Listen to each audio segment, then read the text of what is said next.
Welcome to Fredericksburg Mission, a podcast talking all things mental health and wellness in the Burgh.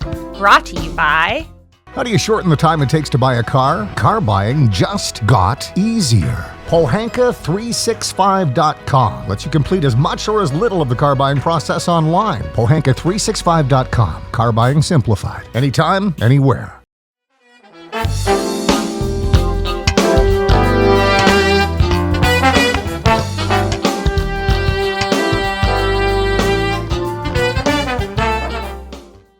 Welcome to Fredericksburg Mission. My name is Angela Rivers, and I am here with Christina Hoy, licensed esthetician and owner of Skin and Spa Boutique. Welcome, Christina. Thank you for having me. Yeah, thank you so much. So I'm excited that you're on here, and you have certainly helped me. We're going to talk about self-care today, and Awesome. You have certainly helped me find my peace with self-care, and I really appreciate it. So I'm glad to have you so on. glad to hear. I'm so excited to be here. Thank you for having me. Yeah, thank you. So why don't you start off by just telling the listeners what made you want to be an esthetician? So going back to when I was about 18 or 19, right out of high school, I wasn't sure what I wanted to do yet. I was working at the benefit counter, Clinique counter in the mall, and really started a love for makeup. And then my mom introduced me to a school, and I was actually thinking about doing the nursing program. When I went to the nursing program, I liked it, but the lady in admin kind of looked at me and she asked me what my hobbies were, what I like to do, and I was talking about makeup. And she was like, I don't think you need to be a nurse. I think you need to be an esthetician. And I was like, well, what's an esthetician? I don't even know what that is. So she took me back and I got a facial. And the moment I got done with the facial, I was like, I have to do this. Wow. That feeling I felt in my stomach and my heart and just how relaxed I felt with just someone literally touching my skin. I was like, I have to do this for somebody else. I just felt incredible at that moment. So from nurse, I was like, sorry, Mom, I'm going to be an esthetician. And from 19 years old till now, I've done it ever since, and I love it. And what does your mom think about it? My mom loves it because she gets to reap all the benefits from it, of course. But yeah, all her friends like, what do you do with your skin? And you're so lucky you have a daughter that does this. And all my friends and family that can come to me and get pretty much all their beauty services. So it's awesome. Yeah, and you're really great at makeup too. Yes, I did makeup, like I said, was my first love, and did some weddings and worked in the malls and started that way. But yeah, that was just a small portion of aesthetics. I didn't even realize all that I could do with my license at that time. Yeah, and your spa is more than just skincare. Yes. So what do you specialize in? What other items can people do at your spa? Yep. So we offer full body waxing. That's a very popular service we do. We offer spray tanning, and that is a full airbrush spray tan. It looks like you've spent all week at the beach in about 10 minutes. We have a wonderful massage therapist. We do more organic style manicures and pedicures. So instead of having like the big jacuzzi tubs, we have bowls, but we do the plastic liners. Everything's disposable. It's a one-on-one service. So for me, it's more intimate. And then we do eyelash extensions. We do eyebrow tinting, eyelash tinting, and then body treatments as well. And then is there something that you specifically like to do more than other services, or do you view them all the same? So I equally love all of them, but facials do have that special place in my heart just because the way people feel. People don't realize the tension and stress they carry in their shoulders and neck. And then I always tell people, like, when you look good, you feel good at the end of the day. So the facials are definitely a special place in my heart. The facials are definitely a special place in my heart, too. When I was sick for so long, I couldn't get a massage. And massage used to be my go-to for self-care. But facials is what I could do. And then I started getting a really big passion for skin and for relaxing in a different manner. It really does help you just release the energy that you need to. Absolutely, yes. So what is one thing that you wish that you knew when you began your career? I probably wish I would have known how long it takes to really start a clientele and build a business. I think a lot of overnight success businesses we see now are very not realistic for everybody. So when a lot of times you finish school and you think, I'm going to start a business and I'm going to have all these clients, you can, but it definitely is an uphill struggle, I tell people. And the biggest thing you have to be is consistent. So even if you don't have that overnight success, I tell people you have to keep working at it on a daily basis. So I wish someone would have been like, hey, it's okay to not be successful your first year, but don't give up. But we see that portrayed so much, this overnight success, like I said, and everyone thinks they can get it quickly. And I tell you, that's maybe for some, but not for everybody. So just being more realistic that, hey, take your time. It's okay. Build a clientele, build a great business that's going to last forever, not just one time. And how long has Skin and Spa been open for? So it's been open 8 years this year. I didn't realize that. Yeah, 8 years. It was just a place that I stumbled upon, several years ago. I didn't realize it was 8 years. Yeah, 8 years. And then I've been doing this as my 15th year. Wow. So again, I did work for someone, and I tell all the girls that are young, I say, work for someone for a while, get a lot of experience, see how they run their business, build a clientele. And then once you feel confident enough, then branch off. But it's very hard just to get your license today and then think you're going to open a business tomorrow. I say, you have to really build up that time and that commitment and the consistency. And then with that, like, the sky is the limit. Did you have any struggles when you first started off? Struggling was definitely getting clientele. I had a good amount, but when I first opened the business, we were right in that kind of reopening from that economic little dip we had for a while. So self-care was there, but it wasn't a priority for everyone as it is now. So I think that's kind of when it first really took off, was back in 2006, 2007, that time. So definitely that was my biggest struggle, was marketing and how expensive it was and getting clients.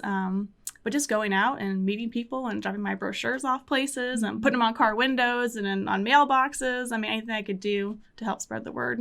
Yeah, and you're getting really creative. You also make homemade bath bombs. Yes. And so I've seen you do a lot of publicity for that as well. Yes. Yeah, that's another little avenue I've come up with. This through my sickness I went through. But then with having 3 daughters too. They love bath times, and why not make your bath exciting and enjoyable and look forward to it every evening if you can, of course. And safe for children too. Yes, absolutely safe for the kids. Yeah. Personally for my daughter, it was hard to find bath bombs that didn't stain the tub or were safe for her with her allergies, and yours are magic. They're awesome. Fantastic. Thank you. They're made with lots of love. Buy them by the case. So thank you. So when you started this, have you ever looked back and thought about people who might have influenced you over your life to bring you where you are today? Yeah, so definitely my parents, of course. They were always supportive. My dad actually pushed me to find my first location because I didn't think I was ready, but he knew I was ready. My mom, like I said, for helping me find the school. My husband, my 3 girls, they are definitely my, why I go out and do what I do. I think as a parent, you want to give the best lifestyle you can to your kids. So they are definitely my daily supporters of what'd you do today, Mom? Or who did you meet today? Or how many bath bombs did you sell today? So they're definitely my little cheerleaders at home. So they are definitely my parents, my husband, my kids, God, of course. We are all they're my biggest supporters and influencers. Yeah. And then was this building that you're in now the same building you started in? Nope. So I actually started in my townhouse I had when I was like 25, and just had a little room in my house. And my husband helped me decorate it. And then after that, my dad helped me find my first location. And after that, it turned into my second location. Then we expanded there as well. So it's been about 3 different places. And now you're thinking about maybe branching off again, too, right? Yes. Either a bigger location or maybe out towards Locust Grove, just to get some more resources for clients out there. Yeah, that's great. I can't wait to see where it's going to take you. Yes, I'm so excited. And now your job, obviously, is in the realm of self-care. And this podcast, we talk a lot about mental health. And so how do you think self-care really impacts one's own mental health? So I feel, and I've always felt this way, especially moms, we always feel guilty if we do something for ourselves. And even just like trying to find an hour out of the day is like near impossible for some of us. So mental wise, I tell people that hour can give you back more than you've ever even really contemplated. Does. I mean, with stress, with patience with your children, patience in life. So for me, like that concept they always say, you can't pour from a glass that's empty. And the more I've grown and realized that is, man, when I do get a massage, I feel better. My husband's like, you're so happy today, and I'm like, I know. I mean, it's just 1 hour of your time. We can find time for everything else, but trying to find time for ourselves is difficult. So I've really learned to understand that, man, that hour here and there, And it gets past the point of what you pay for it because it gives you back so much more. So much more. Than, you know, not doing anything at all. So mental health, I think, is huge. Self-care is growing by, you know, as the year goes on. So I tell people, invest in yourself. You have to. You have to. Have you noticed an influx of people since the pandemic to help with their mental health? I have, yeah. When we were shut down for 2 months, it was very difficult. But the people that came in were like, we didn't realize how much this little manicure made us feel better the rest of the week, or how much this facial got me through the month. And not having it, I think people really realize, like, wow, this is important for me to do this for myself. So I think that was the biggest eye-opener in our business, was how many put this past just an experience. They're like, I need this. This gets me through the month. So that was a big, big eye-opener for our clients. Yeah. And when you don't have it, you forget how much you miss it when you first come back. Absolutely. You know, for me, when I came back and you were touching my face, it's like, oh, somebody's touching me. It felt weird at first, right? It felt weird for me doing it because I was like, for the last, 8 weeks, we're like 6 feet. Don't touch anyone. So I was like, I've been doing this for 13 years, touching people. So it was just a whole different, for me, like, just doing it again. Felt so against what we were supposed to be doing, But once I got back into that first, second day, I was like, oh, this is my home. This is where I need to be. I love people get off the table and they're not ready to get up. Or they're like, you can just leave me here in the room. Oh, that's me. Like, just turn it off. I'll be here. Lock the door, close the door. Yeah. So, I'm very fortunate to have people that, love the service as much as we do. So yeah. And you when you go through an experience like the coronavirus, yes, and you're without things, you kind of lose yourself. You know, when you aren't with your norm, you lose what you're used to. Absolutely. And then of course to come back to it, it is weird. Yeah, it's like a treasure. And then now you appreciate it even more. You do. I do. I mean, my skincare, my massages, everything, all my self-care has gone heightened. Yes. And that's okay. It's totally okay. That's okay. It gets me through. That's right. And it makes me feel better about myself. Absolutely. More holistic care, which is awesome. Yeah. So I'm a big believer in that for sure. And so during, besides navigating the pandemic, you also went through a personal challenge this past year. Would you mind telling the listeners about that and how it impacted you? Yeah, absolutely. So back in 2019, towards Thanksgiving time, I did notice a huge lump on my neck that I'd kind of let go for a while. Because again, as a mom and worker, like if it's not physically stopping me, why get it checked out? So I did go to the doctor and he felt it and said, well, it's not normal. Let's get a biopsy. Let's do a removal if we can. So after removing it, they did tell me, hey, it is positive for Hodgkin's lymphoma cancer.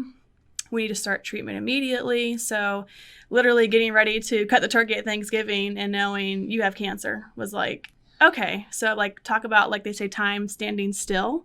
It was like, okay, so what do I do? Where do I go? Who's going to run my business? Who's going to take care of my kids? So at that moment, it's just like, you feel helpless, I tell people.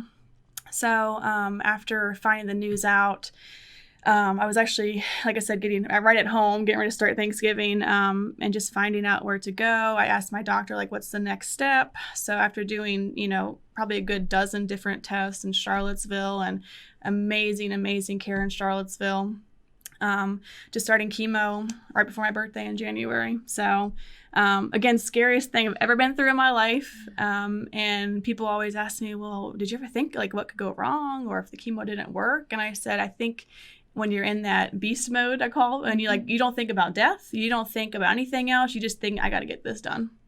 So, starting my first chemo of 8 in January. So chemo would be a Wednesday and it was 4 hours long. So I would take off Wednesday to Sunday and then work Monday through Saturday. Because that was I told the doctor, I'm like, I have to work. Yeah. Even if I feel bad, like clients are depending on me. But that for mental wise for me was huge. I would say I would go through that door and like forget I had cancer. And people were like, I should be working on you. You don't feel good. I said, but this for me was like my medicine being here. So I'd work all week. And then next week was time again for chemo. So after 8 treatments, I was cancer free. It's in remission. I do my blood work every few weeks and then do my PET scans once a year. But yeah, that was the most difficult challenge I've been through, and right in the middle of Corona, of course. So it was working on people and trying to protect myself. And everyone's like, you shouldn't be working. But I'm like, this is my baby. Like, this is what I started from the ground up. And like I said, even being there was just more therapy than I thought, like mentally I ever needed. So my doctor told me 90% of it is your positive attitude. And at first I was like, ugh, like what's a positive attitude going to do? Like I need medicine. Yeah. But he was like, no, your positive attitude is a huge part of your healing process. You need a supportive team and whatever you can do to make it feel like that you're not laying in bed and sad all day. Yeah. So that's why I was like, well, I have my job and I have my career and my business. So yeah, that was my biggest support was, of course, my family, but my business as well to keep me going. And how did your family take it? I mean, did they find out on Thanksgiving with you? Or? They found out a couple days later because the doctors were going back and forth. They weren't for sure what I had. But after the actual removal, I told them, and if they were all devastated, they're like, you're going to have to close your business. You're going to stay home. You know, we're going to need someone to come take care of you. And I was like, I didn't come this far to close up now. No. Like, no. Like, and, you know, they did say if you have to get a cancer, unfortunately, that Hodgkin's lymphoma is the best one to get. It's most treatable, and they gave me like 87% chance that it was treatable. So actually, after 4 rounds of chemo, they didn't find any cancer anymore, which was, thank God. So reassuring. But I still had to do 4 more treatments just to make sure that it's actually gone and gone for good. But yeah, my family was just like, what are you going to do? They didn't even know, like, because none of my family has cancer. So no one even could tell me, like, hey, where do you go or who do you see? Luckily, I had a client that just went through breast cancer, and she told me, like, here's what you need to do. Here's who you need to see. Go to Charlottesville. They're amazing out there. And she was really kind of like my guiding light. Shout out to Tiffany. She was awesome. And how was that struggle for you, though, beyond that? Like, you know, beyond trying to go to work and just forget about it. I mean, did you break down? I know when I was sick. Yeah. And I don't even remember most of my own mental health during the process. That's like the kind of thing you kind of forget about it. You're kind of numb, I guess you would say. Yeah. You're just such in like, I got to get through this day. And that's where the bath bombs and I tell people self-care really was like, man, out of all times, I really need to take care of myself. And that's what one doctor told me. If you don't take care of yourself, you'll be forced to take care of your sickness. And after hearing that, I was like, man, that is so true. Yeah. So I took a hot bath every single day. Every single day. I did not skip a beat and filled it with Epsom salts. And then as I was sitting there, I mean, that was the only relief I would get because you feel nauseous. You feel tired. I had like the strength to make a grilled cheese sandwich for my kids, and that was it. I had to go back to bed. So, yeah, I was just kind of like, man, what can I do to like help people, of course. I told my doctors about the Epsom salt baths and all the self-care I was doing, and they were really, really happy about that as well. But yeah, that's what kind of inspired the bath bomb line as well, was sitting there in the tub and being like, hey, how can I make this more fun? Or like have soft skin in the process, along with the Epsom salts that are super detoxing. So yeah, that really just sparked my interest to make an exciting slash experience. It's quite an inspiration, though. Yeah, thank you. And it brought you back stronger, too. I mean, with that and then the pandemic. Absolutely. It's like, well, there's no stopping you now. There's no stopping me now. Yeah, I've been through the worst of the worst. So I'm like, I don't want to say throw it at me, but I'm ready for it. No. So let's give you a few years. That's right. We'll give a few years, but yes. So you mentioned a little bit of advice in that, but is there anything you would tell anyone that's struggling with a personal challenge or their mental health? Is there any advice that you would give them? Yeah. So I always say there's tomorrow's a new day, and I like live by that statement so much. So whatever happens today is not permanent. And even if you're at the rock bottom, the worst, there's always up. And it does sound like a simple statement, but I always tell people like life is good. You are who you are. Be who you are. You were here for a reason. You know, even if you can't explain it. If you can't explain it, you're here for a purpose. Yeah. So find that supportive group. Find the supportive friends. Be around people that are positive, that will bring you up. Because that was part of my healing as well, was I saw who were my big supporters. And they were the ones like cheerleading me on in life. Like, oh, you can do it. You can do it. So I think a lot of it is who you surround yourself with. You know, same goals, same interests. But yeah, keep going. Never give up, because life is precious. We're only here for a short time, but you have to find your purpose. Yeah, exactly. And it's out there for everyone. It is. You just have to search for it. You do. Yeah. Did you lose any friends, or did people not understand? I know for me, when I was going through my struggle, you know, I also found out who my You find out who your close circle is, and who would like literally drop anything to be there, and you find the ones that you thought would, that don't even phone, like give you a text. So you find out who really cares about you, who is there, who will drop everything. And like amazingly enough, my clients were beyond. I mean, I was We getting all want sent, you to come back. Yeah, like we need your hands, but getting sent just flowers or like books or like, hey, I'm thinking about you. Here's a $50 gift card to, Starbucks. I know I love Starbucks. So, I like those little things were just like, man, this person that comes once a month for a facial that, is just a friend to me, but they really care. Yeah. I would just get little surprises. So, I mean, that meant the world to me. So now I know in the future when someone's going through sickness, like that taught me how to be. Those little surprises you got in the mail, those little texts, they meant everything. My old neighbor, Shirley, every Wednesday, and I moved, she would text me like, good luck today. Aww. 7 down, 1 more to go, and she remembered every other Wednesday. And I didn't even live next to her anymore, but I always look forward to her text every morning, like all these people that are rooting for you that you don't even know. Yeah, so that was the little things make the biggest difference. They really do. Mm-hmm. And then, so do you still do the baths now? Is that part of your self-care routine? I do. I don't do them every day because the water bill was getting a little high. Okay, I told my husband, we need to get a jacuzzi because, the water bill's getting high. Yeah. But I would say at least 4 to 5 times a week. I still do it. Wow. I fill it up to the top and sit in there. And then, the kids are like, we're coming in. I'm like, give me 5 minutes, please. Just 5 minutes. 5 minutes alone, then you can come in. Yeah, exactly. So, but yeah, that's a huge part of my care because for me, what I do, it gets tiring. My hands get sore, my muscles. So just that hot water and Epsom salt and my bath bombs. I use a lot of those. That's just my self-care, my therapy every day. That's how I get back to myself. Do you do any other types of self-care for yourself? I do. I love getting pedicures. And then Sean, my massage therapist, I try to get on his table, at least once a month or so. But even if it's just, like I said, getting my coffee and sitting in the parking lot for 5 minutes and just kind of thinking about my day, what I need to do, who I didn't get in touch with yesterday. I mean, even just I tell people into a parking lot and sitting there for a half hour just to collect yourself. Yeah. That's self-care for me. So it can be done. Absolutely. Yeah, there was a meme on Facebook that I read yesterday about how moms sit in their car. Yeah. And that 5 minutes is the best self-care. It is. And it was a meme. It was supposed to be funny, but it was fact too. Yeah, it hit home. I mean, I sit in my car for 5 minutes a day and just need to have peace, catch up on things or just veg out for a minute before you have to go and breathe. Yeah. And do all the things again. Absolutely. You don't really stop when you're... That's what my first doctor told my first daughter because I had her a little bit younger in life. And she was like, even if you just put her down for a nap and go to your back deck and just have a glass of water. She's like, you have to do it. Try to do it at least 20 or 30 minutes a day if you can. And that was 12 years ago. Yeah. I'm like, she was talking about 12 years ago when I was running crazy. And she was like, you should put aside a half hour a day for yourself. No matter where it is, just do it. A lot of people, think of self-care as being selfish. And there's so many misconceptions around that. Absolutely. Do you have any you'd like to share, things that you learned during So I've learned through business, through sickness and being a mom that you can't feel guilty. And I think a lot of first-time moms do because you feel like, no one takes care of my child the way I do. And no one's going to do it like me, but you are putting yourself back in a sense. I was like, you can't think of it as selfish. You just got to do it. There's no other, they can't tell you anything else. You just got to do it. Put the kid down, leave her with dad, find grandma, find a great babysitter, and really just take the time for yourself. And like I said, and a lot of times people say, well, it's for money. I can't afford it or I can't do this. Drive to the park. Take a walk.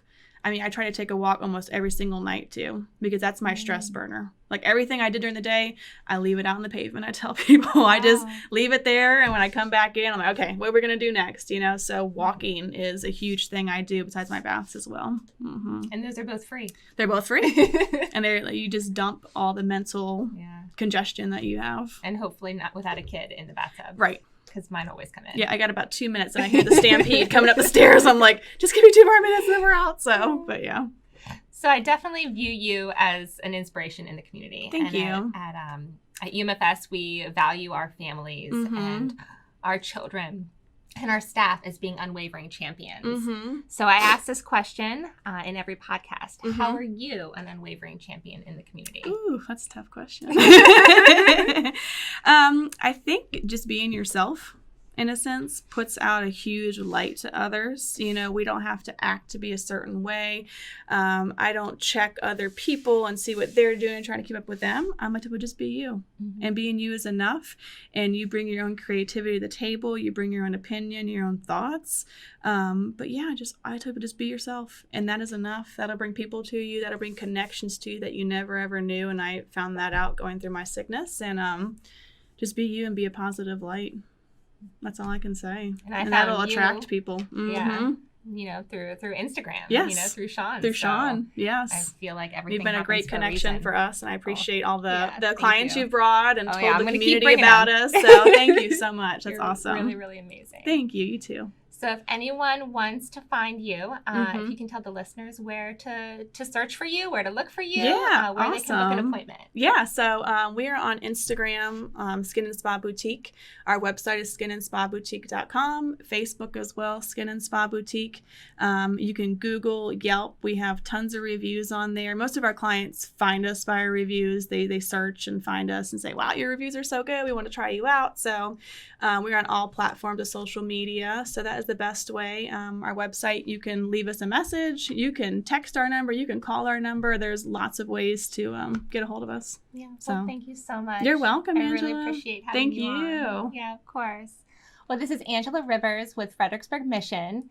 Of course, if you'd like to become a foster parent, please visit umfs.org/foster. We'll see you next time. Thank you for joining us. I'm Angela Rivers with Fredericksburg Mission. Tune in at Apple Podcast, Spotify, or anywhere you listen to your podcast. Join us again next week for our next episode.